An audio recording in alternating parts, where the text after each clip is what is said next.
അതെ, ഇനി തുണികൾ വെക്കാൻ അലമാരിയിൽ സ്ഥലമില്ല എന്ന് ആരും പറയണ്ട. എത്ര ചെറിയ അലമാരിയാണെങ്കിലും ഇനി ടെൻഷൻ അടിക്കേണ്ട. നമുക്ക് ഒരു കുന്ന് തുണികൾ വരെ നമുക്ക് നല്ല അടുക്കി ഒതുക്കി വെക്കാൻ പറ്റിയ ടിപ്പുകൾ പറയുന്നുണ്ട്.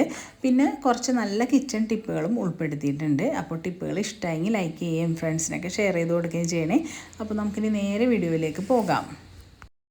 ബിസ്ക്കറ്റൊക്കെ നമ്മൾ ഇതേപോലെ ടിന്നിൽ പൊട്ടിച്ചിട്ട് കഴിഞ്ഞ് കഴിഞ്ഞാൽ കുറച്ച് ദിവസം കഴിയുമ്പോൾ തണുത്ത് പോവും. പ്രത്യേകിച്ച് മഴക്കാലത്ത് പെട്ടെന്ന് തണുത്ത് പോവാറുണ്ട്. ബിസ്ക്കറ്റ് തണുത്ത് പോവാതിരിക്കാനായിട്ട് ബിസ്ക്കറ്റിൻ്റെ ടിന്നിലേക്ക് നമുക്ക് 1/2 സ്പൂണോളം പഞ്ചസാര ചേർത്ത് കൊടുക്കാം. അപ്പോൾ പഞ്ചസാര ഇതേപോലെ ഇട്ട് കൊടുക്കുകയാണെങ്കിൽ ബിസ്ക്കറ്റ് നല്ല ക്രിസ്പി ആയിട്ട് ഇരുന്നോളും, തണുത്ത് പോവില്ല. ഇനി നമുക്ക് അടുത്ത ടിപ്പ് എന്താണെന്ന് നോക്കാം. പെട്ടെന്ന് തന്നെ കത്തികളുടെ മൂർച്ച കൂട്ടിയെടുക്കാനായിട്ട് എന്താ ചെയ്യേണ്ടതെന്ന് നോക്കാം. അതേപോലെ തന്നെ കത്തിയിൽ പറ്റി പിടിച്ചിരിക്കുന്ന തുരുമ്പിൻ്റെ കറ മാറ്റാനായിട്ടും ഇത് ചെയ്യുന്നത് നല്ലതാണ്. അപ്പോൾ ആദ്യം തന്നെ ഞാൻ വൈറ്റ് കളറിലെ ഒരു ടൂത്ത് പേസ്റ്റാണ് എടുത്തിരിക്കുന്നത്. ടൂത്ത് പേസ്റ്റ് ആദ്യം തന്നെ കത്തിയിൽ ഇതേപോലെ തേച്ച് കൊടുക്കുക. കൈമുറിയാതെ ശ്രദ്ധിച്ച് തേച്ച് കൊടുക്കുക. ഇനി നമുക്ക് ഈ ടൂത്ത് പേസ്റ്റിന് മുകളിലേക്ക് ഉപ്പുപൊടി വിതറി കൊടുക്കാം. ഇനി നമുക്ക് വേണ്ടത് സെറാമിക്കിൻ്റെ മഗ്ഗാണ്. അപ്പോൾ ഞാൻ ഒരു സെറാമിക്കിൻ്റെ മഗ്ഗ് എടുത്തിട്ടുണ്ട്. ഇതിൻ്റെ ഈ ഒരു ഭാഗത്ത് വെച്ചിട്ടാണ് നമ്മൾ ഷാർപ്പ് ചെയ്ത് കൊടുക്കുന്നത്. സെറാമിക്കിൻ്റെ മഗ്ഗില്ല എന്നുണ്ടെങ്കിൽ മീൻ കറിയൊക്കെ വെക്കുന്ന ചട്ടിയുടെ സൈഡിലിട്ടും ഇതേപോലെ ഉരച്ചെടുക്കാവുന്നതാണ്. 2 സൈഡും ഇതേപോലെ ഒന്ന് ഉരച്ചെടുത്തിട്ട് നമുക്ക് കഴുകിയെടുക്കാം. അപ്പോൾ അധികം നേരമൊന്നും ഉരക്കണ്ട. പെട്ടെന്ന് തന്നെ കത്തിക്ക് മൂർച്ചയും കൂടി വരും. അതേപോലെ തന്നെ കത്തിയിൽ നിന്ന് തുരുമ്പും കറയൊക്കെ പോയിട്ട് നല്ലൊരു തിളക്കം കൂടി കിട്ടും. അടുത്ത ടിപ്പ് ചെയ്യുന്നതിനായിട്ട് ഞാനൊരു ചന്ദനത്തിരിയും അമൃതാഞ്ജനും എടുത്തിട്ടുണ്ട്. അപ്പോൾ ഈ 2 സാധനങ്ങൾ ഉപയോഗിച്ചിട്ട് നമുക്ക് കൊതുകിൻ്റെ ശല്യം എങ്ങനെയാണ് മാറ്റാൻ പറ്റുന്നതെന്ന് നോക്കാം. അപ്പോൾ കൊതുക് തിരിയോ അല്ലെങ്കിൽ ഗുഡ് നൈറ്റൊക്കെ കത്തിച്ച് വെക്കുമ്പോൾ നമുക്കറിയാമല്ലോ, കുട്ടികൾക്കൊന്നും അതൊട്ടും പറ്റത്തില്ല അതിൻ്റെ ആ ഒരു സ്മെല്ല്. അമൃതാഞ്ജൻ തന്നെ വേണമെന്ന് നിർബന്ധമില്ല. നമുക്ക് ടൈഗർ ബാം ആയാലും കുഴപ്പമില്ല. അപ്പോൾ ടൈഗർ ബാമോ അമൃതാഞ്ജനോ ഇതേപോലെ ഈ ചന്ദനത്തിരിയിൽ നന്നായിട്ട് തേച്ച് പിടിപ്പിക്കുക. തേച്ച് പിടിപ്പിച്ചതിന് ശേഷം ഇത് കത്തിച്ച് വയ്ക്കുകയാണെങ്കിൽ ഈ പുക വരുമ്പോൾ തന്നെ കൊതുക് പുറത്തേക്ക് പൊക്കോളും. സ്ഥിരമായിട്ട് കൊതുക് തിരിയൊക്കെ കത്തിച്ച് വെച്ച് കഴിഞ്ഞാൽ നമുക്ക് പിന്നീട് ശ്വാസം മുട്ടൊക്കെ വരാൻ ചാൻസ് ഉണ്ട്. അപ്പോൾ ഈ ഒരു രീതിയിൽ ചന്ദനത്തിരിയിൽ ചെയ്ത് വയ്ക്കുകയാണെങ്കിൽ കൊതുക് ശല്യം മാറ്റാനും പറ്റും. എന്നാൽ കൊതുക് തിരിയുടെ ഒരു സ്മെല്ല് ശ്വസിക്കാൻ വേണ്ട.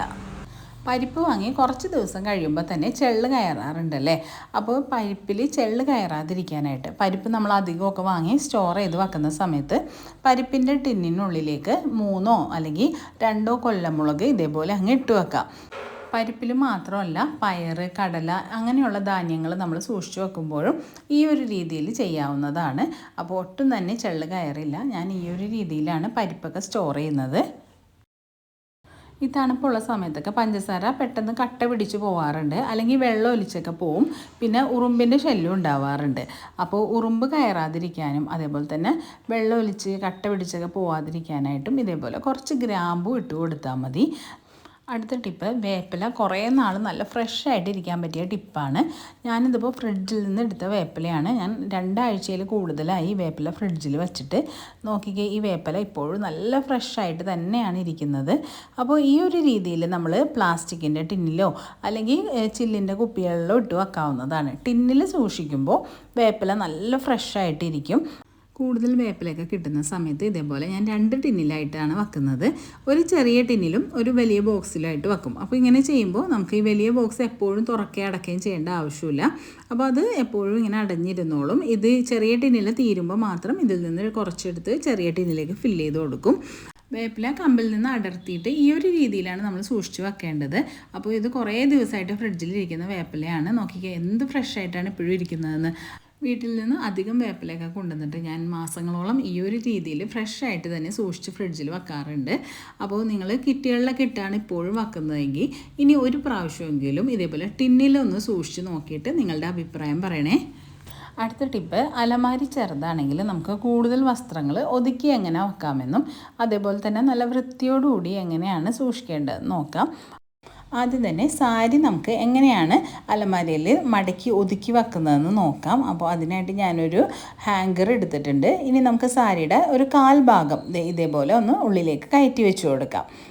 സാരിയുടെ മറ്റേ അറ്റം നമുക്കിത് ഇതേപോലെ ഈ ഹാങ്കറിന് മുകളിലേക്ക് അങ്ങ് ഇട്ട് കൊടുക്കുക. ഇതിന് മുകളിലേക്കായിട്ട് അങ്ങ് ഇട്ട് കൊടുക്കുക.